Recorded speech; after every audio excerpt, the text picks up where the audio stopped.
அனைவருக்கும் கணித வணக்கம். இப்போ பார்க்க போகிற கணக்கு 7ஆம் வகுப்புக்குரியது. முதல் பருவம் எண்ணியல்ங்கிற பாடத்தில் முழுக்களின் கூட்டல் பண்புகள் பற்றி படிக்க போகிறோம். அதில் பரிமாற்று பண்பு. பரிமாற்று பண்புனா என்ன? ஏங்கிற ஒரு முழு பிங்கிற முழு கொடுத்துட்றாங்க. a + b = b + a எனில், அதாவது a + b இடம் மாற்றிருக்கோம். b + aங்கிறத ஃபஸ்ட்டு பியை ஃபஸ்ட்டு கொடுத்துட்டு அப்புறம் ஏவை போட்டு கூட்டுறோம். a + b கூட்டினாலும் b + a கூட்டினாலும் வரக்கூடிய விடை சமமாக இருக்கும் எனில் பரிமாற்று பண்பு நிறைவு செய்கிறது.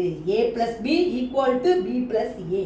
அதுக்கு ஒரு எடுத்துக்காட்டு கணக்கு வழியாக இந்த பரிமாற்று பண்பை நம்ம ப்ரூவ் பண்ணி பார்க்க போகிறோம். இப்போ பாருங்க, a என்பது -7, b என்பது -5 அப்படின்னு சொல்லி கணக்கு கொடுக்கப்பட்டிருக்கு.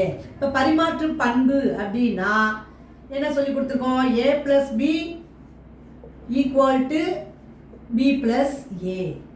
a + b = b + a என்பதுதான் பரிமாற்று பண்பு. இது நிறைவு செய்தா அப்படிங்கிறத ஒரு எடுத்துக்காட்டு கணக்கு வழியாக கண்டுபிடிச்சி போட போறோம்.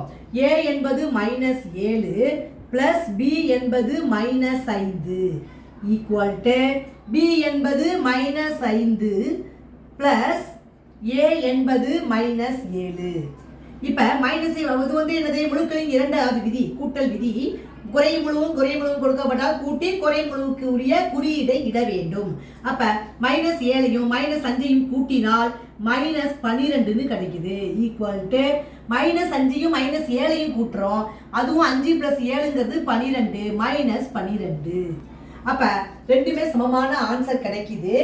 எனவே இந்த கணக்கை பொறுத்த வரைக்கும் பரிமாற்று பண்பு நிறைவு செய்கிறது.